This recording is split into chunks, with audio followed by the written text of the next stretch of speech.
తిరిగి BCN news కి స్వాగతం. ముఖ్యమంత్రి చంద్రబాబు నాయుడు తుమ్మలపెంట పర్యటనకు పక్కాగా ఏర్పాట్లు పూర్తి చేయాలని నెల్లూరు జిల్లా కలెక్టర్ హిమాంశు శుక్లా అధికారులను ఆదేశించారు. ముఖ్యమంత్రి పర్యటన ఏర్పాట్లపై కలెక్టర్ జిల్లా స్థాయి అధికారులతో వీడియో కాన్ఫరెన్స్ నిర్వహించారు. ఈ సందర్భంగా కలెక్టర్ మాట్లాడుతూ ఈ నెల 19న కావలి మండలం తుమ్మలపెంట గ్రామంలో నిర్వహించే మత్స్యకారుల సేవలో కార్యక్రమంలో ముఖ్యమంత్రి పాల్గొంటారని, ఇక్కడ నుంచి మత్స్యకారుల బ్యాంక్ ఖాతాలకు ఆర్థిక సహాయం నగదును జమ చేస్తారని పేర్కొన్నారు.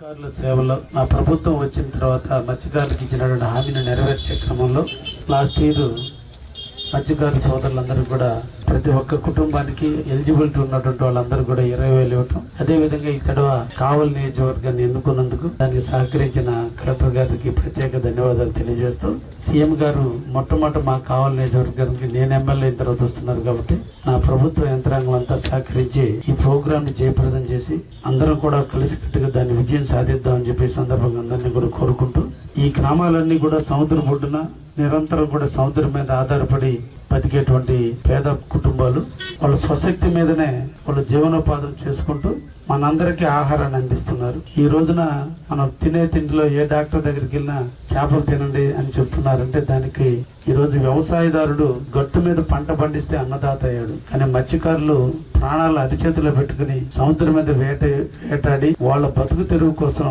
ప్రాణాలు పణంగా పెట్టి మనకందరికి ఆహారం అందిస్తున్నారు. కాబట్టి వాళ్ళకి ఎంత ఇచ్చినా వాళ్ళ రుణం మనం తీర్చుకోలేము. మనం బాగా క్రూజ్ లో వెళ్ళేటప్పుడు కూడా మన మనసు భయంగా ఉంటుంది. కానీ వాళ్ళు సాహసోపేతంగా నిరంతరం సముద్రం మీద పనిచేస్తున్నారు. అటువంటి వారికి అండగా ఉండాలి, నీడగా ఉండాలి, తోడుగా ఉండాలని ఈ రోజు ముఖ్యమంత్రి వర్యులు ఒక మంచి ఆలోచన మన కలెక్టర్ గారి ఆధ్వర్యంలో నెల్లూరు జిల్లా మేమందరం కూడా మహానాడు జరుగుతుంది. ఈ టైంలో అధికారులకు 2 దిక్కడ ఒత్తిళ్లు ఉంటాయి. మాకు కూడా రాజకీయంగా సమీకరణలు అన్ని కూడా ఇబ్బందులు అనుకున్నప్పుడు కూడా, కానీ మత్స్యకారులకి నెల్లూరు జిల్లా ఒక ప్లాట్ఫామ్ కావాలి, ఇక్కడ నుంచి ఒక బృహత్తరమైనటువంటి ఐడియాలజీని సీఎం నుంచి తీసుకోవాలనేటువంటి దానికి ఈరోజు మన కలెక్టర్ గారి కృషి మనకు కావాలలో రావటం. మిమ్మల్ని అందరినీ కోరుకునేది దీన్ని సక్సెస్ చేయడానికి అందరూ కూడా కలిసి నడుద్దాం, అందరం సక్సెస్ చేద్దామని. మంచి పాకెట్ లో ఇటువైపు రోడ్డుకి తూర్పు వైపు అందరూ మత్స్యకారుల ఇల్లు వాళ్ళకి ఇళ్లలోనే ఈ రోజు మనం ప్రోగ్రాం అంటే మత్స్యకారుల ముంగిటిలో ఈ రోజు చంద్రబాబు నాయుడు గారు వాళ్ళతో ఉదయం 10:30 నుంచి సాయంత్రం 4 గంటల వరకు గడుపుతున్నారు. కాబట్టి నిజంగా మత్స్యకారులు ఈ రోజు అందరూ కూడా చాలా ఆనందంగా వాళ్ళ ఇంట్లో శుభకార్యం ఎలా ఉందో అలా ఊహిస్తున్నారు. ఇప్పుడు 19వ తేదీ వస్తుందా దాన్ని మేము రావాలనేటువంటి ఆలోచన అందరూ కూడా చూస్తున్నారు.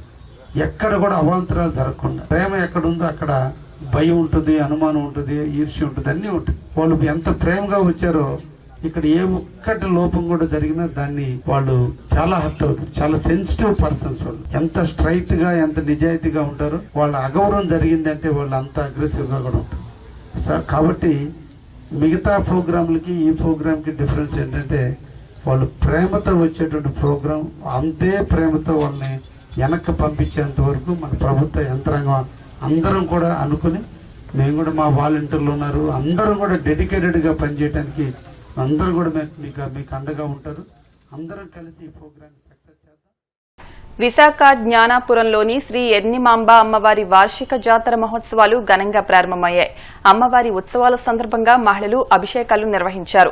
41వ వార్డు స్థానిక మాజీ కార్పొరేటర్ కోడిగుడ్ల పూర్ణిమ శ్రీధర్ సహకారంతో 501 బిందెలతో మహిళలు అమ్మవారికి అభిషేకాలతో ప్రత్యేక పూజలు చేశారు. అనంతరం శ్రీధర్ మాట్లాడుతూ వార్డు ప్రజలందరూ సుఖశాంతులతో వర్ధిల్లాలని అమ్మవారిని వేడుకున్నట్లు తెలిపారు. జనాభా మాత్రం ఒక 1000 మంది వరకు వచ్చి పాల్గొంటూ మాకు ఎంతో సంతోషంగా ఉంది.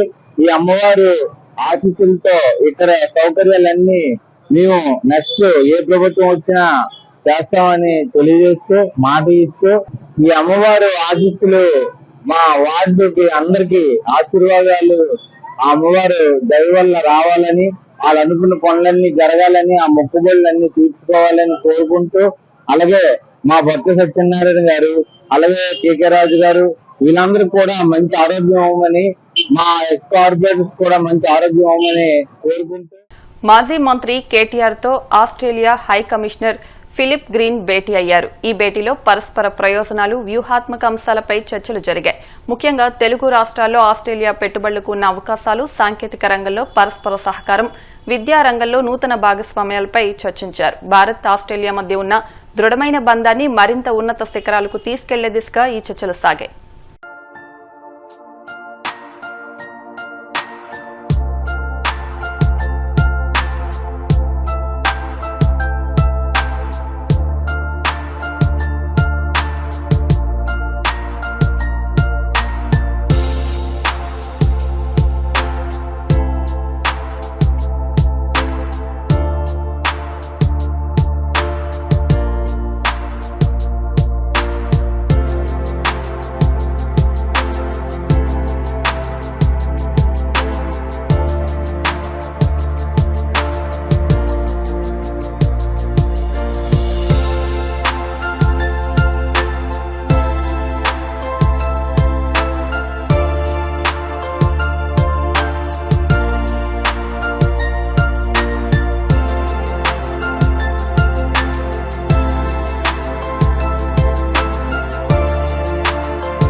వార్తలు ముగించే ముందు ముఖ్యాంశాలు మరొకసారి.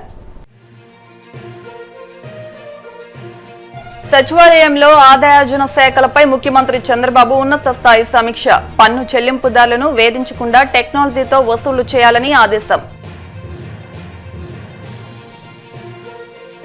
అనంతపురం అర్బన్ నియోజకవర్గ టీడీపీ కార్యకర్తలు నేతలతో మంత్రి నారా లోకేష్ సమన్వయ సమావేశం. పార్టీ కేడర్కు కీలక సందేశం. స్థానిక సంస్థల్లో వార్డులు డివిజన్ల పునర్విభజనపై జనసేన కమిటీ భేటీ. అనుసరించాల్సిన విధానాలు, క్షేత్రస్థాయిలో చేపట్టాల్సిన కార్యక్రమాలపై చర్చ. టీటీడీలో శ్రీవాణి టికెట్ల స్కామ్పై సీబీఐతో దర్యాప్తు జరిపించాలి. వైసీపీ రాష్ట్ర అధికార ప్రతినిధి టీటీడీ మాజీ చైర్మన్ భూమన కరుణాకర్ రెడ్డి డిమాండ్.